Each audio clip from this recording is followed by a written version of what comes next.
নমস্কার, আমি সোমনাথ ভট্টাচার্য। আজকে আপনাদের সামনে একটি সমস্যা নিয়ে আলোচনা করতে এসেছি। সেই সমস্যা হলো, অনেকের বাড়িতেই তাদের বাচ্চারা পড়াশোনা করতে চায় না ঠিকমতো।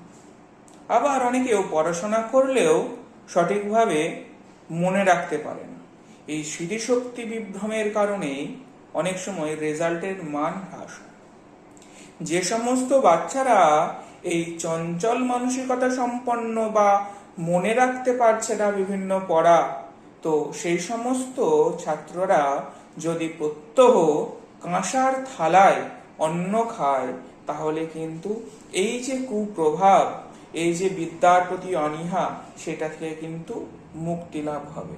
এবং প্রত্যহ সকালে যদি ঘুম থেকে উঠে তুলসী পাতা এবং মিছরি খাওয়া যায়, তাহলে মস্তিষ্কের বুদ্ধি অনেক শার্প হবে এবং তাদের স্মৃতিশক্তিও দ্রুত বিকাশ ঘটবে। নমস্কার।